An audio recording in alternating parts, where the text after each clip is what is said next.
In wave optics अभी मैं आपको करवा रही थी कंडीशन कंस्ट्रक्टिव और डिस्ट्रक्टिव की, तो थ्योरी ऑफ फ्रिंजेस के लिए इंपॉर्टेंट थी। अब हम उसी का आगे वाला हिस्सा कर रहे हैं कि कैसे थ्योरी ऑफ फ्रिंजेस, मतलब कैसे ये फ्रिंजेस इसमें बनती हैं और कहाँ पर बनती हैं स्क्रीन पर। तो मैंने आपको ये करवाया था कि एक मैंने मेन सोर्स लिया था, 2s1 s2, यहाँ पर दो सोर्स लिए थे और इन दोनों के डी डिस्टेंस, ये दोनों सोर्स थे डी डिस्टेंस पर थी, और ये जो हमारा बी पॉइंट है जिस पर हम इन दोनों वेव्स को सुपर इम्पोज करवा रहे हैं, तो वो हम देख रहे हैं कि वो स्क्रीन पर डी डिस्टेंस की दूरी पर बना हुआ है। तो आपने एक सोर्स लिया, दो कोरेंट सोर्स प्रोड्यूस करे हैं। अगर यही लाइन बाय चांस सी पर आती तो S1C और S2C में कोई पाथ डिफरेंस नहीं था, क्योंकि जो हमारा SC है वो right bisector of S1 S2 पर है, और जब पाथ डिफरेंस नहीं था तो वो हमें कंस्ट्रक्टिव कंडीशन मिलती है, मतलब C पर हमको एक ब्राइट फ्रिंज मिलेगी दोनों साइड से, दोनों सोर्स से हमको। जब पाथ डिफरेंस नहीं होता है, फेज डिफरेंस नहीं होता है, और पाथ डिफरेंस और फेज डिफरेंस नहीं होने के कारण जो हमको कंस्ट्रक्टिव जो हमको फ्रिंज मिलेगी वो ब्राइट मिलेगी कंस्ट्रक्टिव अप्रोच के कारण। ये आपको ध्यान रखना है। इसी को मैं आगे बढ़ा रही हूँ। अगर ये पॉइंट, क्योंकि हमारे पास दोनों साइड सी के दोनों साइड स्क्रीन तो है और सी के दोनों साइड स्क्रीन है, तो वहां पर फ्रिंजेस तो बनेंगी। अब हमारी फ्रिंजेस की पोजीशन उस स्क्रीन पर कहाँ होना चाहिए वो हमको निकालना है। तो इसी को जब हम आगे और करेंगे तो ये थ्योरी ऑफ फ्रिंजेस का एक्सटेंशन पार्ट हो जाएगा। हमने उसकी कंडीशन, उसकी फ्रिंज सब कुछ निकाली है यहाँ पर। इसके लिए आपको निकालना है लोकेशन y, और y की वैल्यू निकालने के बाद हमें उसे एक बार कंस्ट्रक्टिव से कंपैरेबल करना है और एक बार डिस्ट्रक्टिव से कंपैरेबल करना है, फाइनली हमको मिल जाएगा। तो अब हम देखें यहाँ पर S1PA ट्राइंगल हम कंसीडर करें और हम लगाते हैं Pythagoras theorem, S1P square equals to S1A square plus PA square आ रहा था, और यहाँ पर ये हमारे पास हो रहा है D square plus y minus D by 2 whole square, और इसको अगर हम खोलेंगे तो D square plus y square upon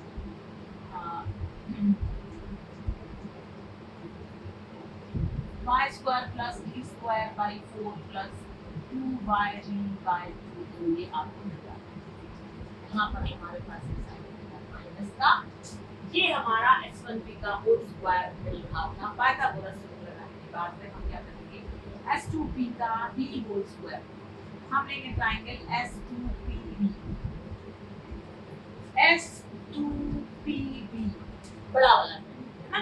S2PB में S2P का whole square equals to S1A का होल स्क्वायर प्लस PB का स्क्वायर हो जाएगा, और यहाँ पर हो जाएगा y प्लस D बाय 2 का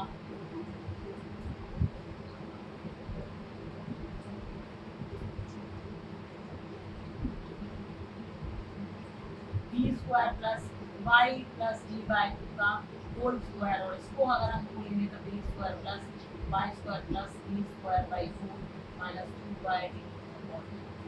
ये फाइनली आपको ये तो दोनों S1P स्क्वायर और S2P स्क्वायर आ गए। अब हमको निकालना है पाथ डिफरेंस, अब हमको निकालना है path difference. Finally we will do it S2P whole square minus S1P whole square, and then we will subtract these two parts, you are going to get y ये पार्ट कटेगा d से, y square कटेगा ये square cut जाएगा, और ये रहेगा आपका ये फंक्शन आपका प्लस। अब यहाँ पर इसको हम लिख सकते हैं S2P minus S1P, और इसको लिख सकते हैं S2P plus S1P।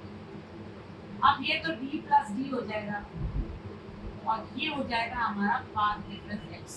अप्रोक्सीमेटली हम इन लाइंस को सीधा मान रहे हैं, लेकिन उनका सबट्रैक्शन जीरो नहीं हुआ, लेकिन हम अप्रोक्सीमेटली इक्वल है तो ऐड कर सकते हैं। फाइनली आपके पास ये बच रहा है y।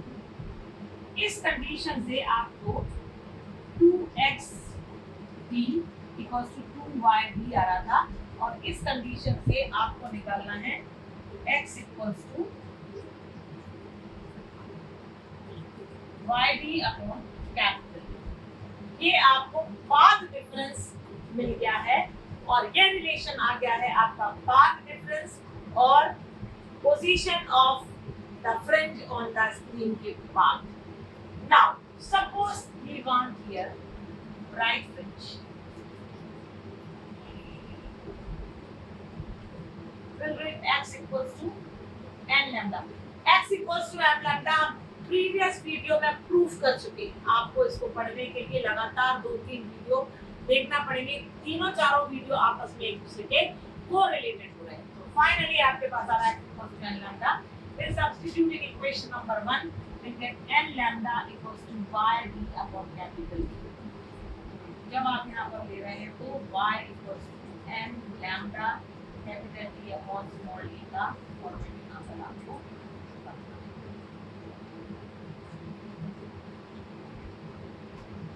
n lambda capital D upon small d. ये आपको मिल गई पोजीशन राइट फ्रिंज की, क्योंकि हमने यहाँ पर x की वैल्यू जोड़ा. ये जो पाथ डिफरेंस का फॉर्मूला हमने डाला है वो डाला है हमने. कौन सी कंडीशन डाली है हमने पाथ डिफरेंस के लिए? हमने वो कंडीशन डाली है जो कंस्ट्रक्टिव के लिए रिस्पांसिबल है, x equals to n lambda. Finally हम आगे चलेंगे. हमको चाहिए अब डार्क फ्रिंज, क्योंकि इस पर जो स्क्रीन पर मिलेगा ब्राइट फिर डार्क, ब्राइट फिर डार्क, ब्राइट फिर डार्क, ऐसी फ्रिंजेस हमको मिलेंगी. आपको वही कॉन्सेप्ट तो यहाँ पर कवर करना है. तो हमारे पास आ रहा है ये डार्क फ्रिंज के लिए. तो हम x की वैल्यू 2n + 1 लैम्डा बाई 2 डालेंगे. जैसे यहाँ पर x equals to n by n lambda करा था. फाइनली आपके पास आ रहा है 2n + 1 lambda by 2 equals to 5b upon capital D in 1. Equation number 1 डाला है. इक्वेशन नंबर 1 डाला है. ये हमारा 2 आया था और इसको सॉल्व करेंगे हम. तो 2n + 1 lambda by 2 capital D upon small d equals to y dash. इसको हम y डैश मान देते हैं. y डैश हम इसलिए मानेंगे क्योंकि ये y डैश है with position of dark fringe on the screen. y और y डैश सेम नहीं हो सकता, क्योंकि एक ही जगह पर आपको डार्क फ्रिंज और ब्राइट फ्रिंज कभी नहीं मिलेगी. ये आपका हो गया सेकंड इक्वेशन. तो तभी आपके पास आ गया है अब third equation.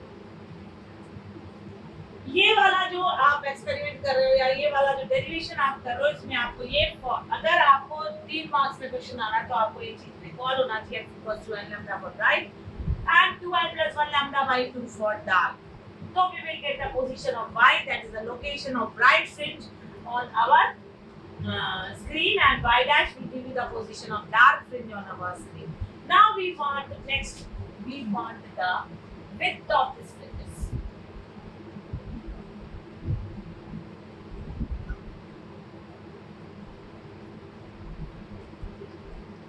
Fringe. Width of this fringes we will get here, and when we have to find out the width of this fringes, we have to keep this part in our brain. Now bright fringe we have to find out. So it is bright fringe. It is distance between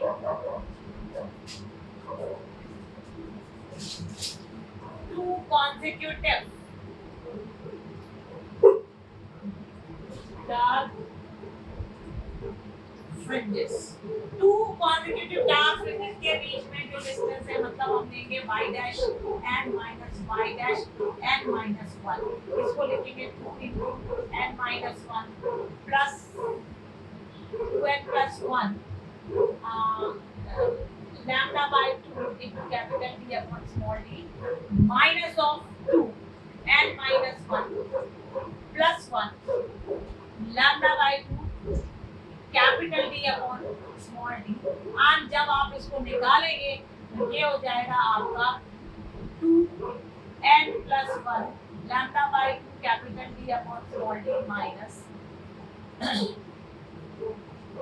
ये जो part आपका निकल के आ रहा है ये आ जाएगा 2n plus 1 plus 2 हो जाएगा, और इससे मिलेगा आपको n plus 1 lambda by 2 d upon small. जब आप इसको सॉल्व करेंगे तो फाइनली आपके पास lambda capital D upon small d ही बच रहा है, और इसको हम बोलते हैं बीटा। ये हो जाएगी आपकी फ्रिंज विड्थ। और आप देख रहे हैं ये हो रहा है इंडिपेंडेंट ऑफ एन। एन से इंडिपेंडेंट हो रहा है, एक्जेक्टली एन से इंडिपेंडेंट हो जाएगा। 2n + 1 + 2 हो जाएगा, 2n - 2 + 1 हो जाएगा। और इसको जब आप सॉल्व करेंगे तो आपका आंसर यहाँ से फाइनली n टर्म आपका कैंसिल आउट होगा और beta is independent of n हो रहा है। और बीटा अगर इंडिपेंडेंट ऑफ n मिल रहा है आपको, मतलब हमने कुछ नहीं किया है यहाँ पर, 2n की जगह पर n - 1 मैंने डाला, n की जगह पे n - 1 + 1, ठीक है, n - 1 + 1। यहाँ पर भी आपके पास क्या बच रहा है, ये जब आप डिवाइड करोगे सॉल्व करोगे तो यहाँ पर आपके पास बच रहा है 2n है ना, -1 2 था प्लस, तो ये -+1 है। फाइनली आप इसको इसी तरह से मैनेज करेंगे। ये जो पार्ट है यहीं पर बचेगा, इसमें ज़्यादा कंफ्यूजन क्रिएट करने की जरूरत नहीं है। और सिमिलरली अब हम निकालेंगे डार्क फ्रिंज।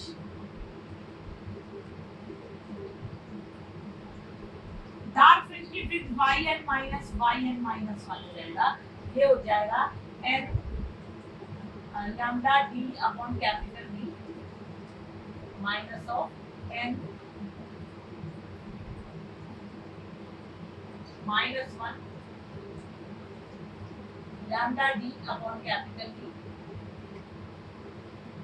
और इसमें जब आप लेके चलेंगे तो ये हो जाएगा लैम्डा d अपॉन कैपिटल। ये भी आपको independent of n, independent of n मतलब ये जो फ्रिंज विड्थ है, जो फ्रिंज विड्थ है मतलब width of either bright fringe और width of either dark fringe, इनकी जो चौड़ाई है कहीं ना कहीं इस पर n टर्म हमारा कैंसिल आउट हुआ है। अगर n पर ये डिपेंड नहीं कर रही और हमारा लैम्डा d और कैपिटल स्मॉल d तो सेम ही है, तो इस कंडीशन में आपको ये देखना है कि जो जितनी भी फ्रिंजेस यहाँ पर बनेगी, चाहे वो डार्क बने या ब्राइट बने, they have already been became independent of n। और अगर ये इंडिपेंडेंट ऑफ n आ रहा मतलब सारे फ्रिंजेस की चौड़ाई जो है सेम ही होगी। All the fringes will be of same width, all the fringes will be of same width. तो यहाँ पर आपके पास आ रहा है beta equals to beta dash equals to lambda small d upon capital D।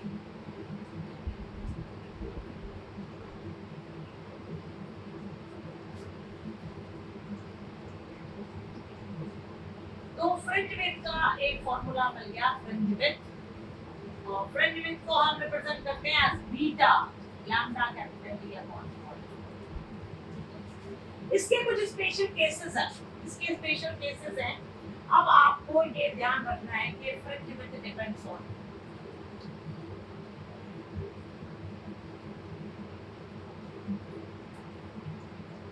Lambda capital D and small d। ये directly है, ये भी डायरेक्टली है और ये इनवर्सली है।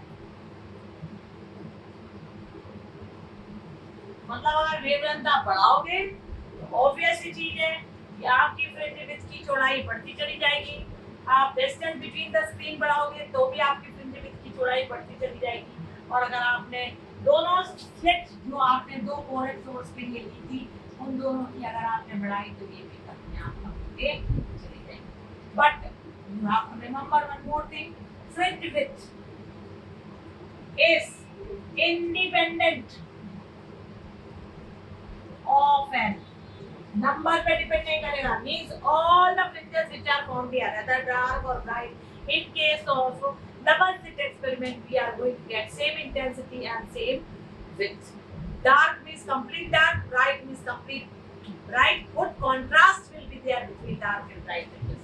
One more thing which is there, suppose we have taken the full system and we have kept the system in some another liquid with some another refractive index. What is going to change? Only wavelength is going to change, because capital D we are not changing, small d we are not changing. What factor can change there? The factor which can change there by is lambda. How it will change? Now in new scenario, we are coming to beta equals to lambda capital D upon D, and B dash will become lambda dash capital D upon small d.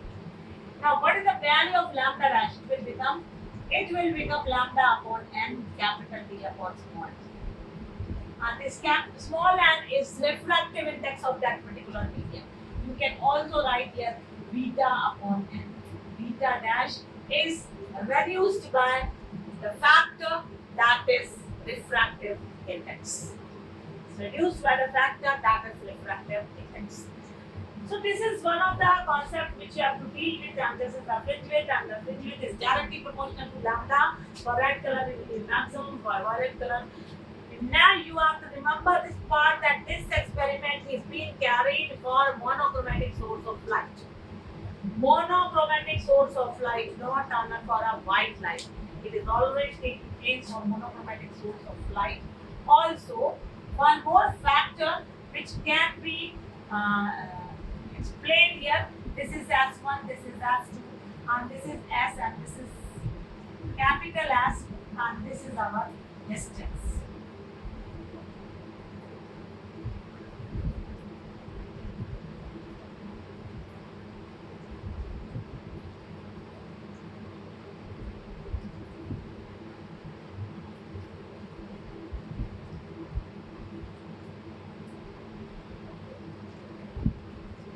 This, there should be, we cannot do that. This size, this source can be kept at any different, any size we cannot take, and distance also we have to maintain according to requirement. For satisfying the interference pattern, you have to remember capital S upon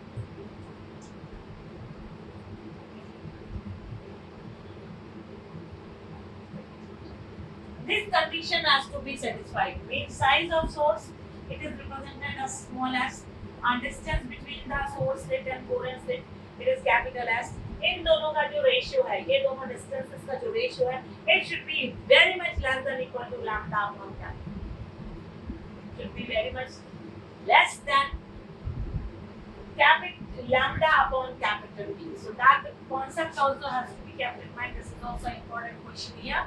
So likewise, you see, now we have studied about our theory of fringes, and in case of theory of fringes, I have already told you that fringes are framed when on the screen when two waves coherent sources से produce हो रहे हैं, and they are coming and superimposing each other, and on the screen we are going to be placed at the distance of capital D.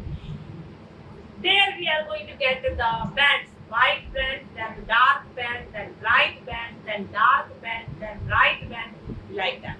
We are going to finalize that, and when we will get this band, we have to find out what should be the width, चौड़ाई इसकी कितनी होना चाहिए, उसको हम बोलते हैं fringe width.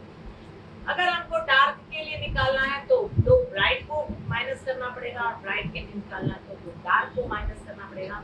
और हमने ये देख लिया है कि beta directly proportional to lambda, directly proportional to capital D, but inversely proportional to small D होता है. So here I am concluding the session, and we can continue with the diffraction patterns in wave optics for the next video. Thank you. God bless you.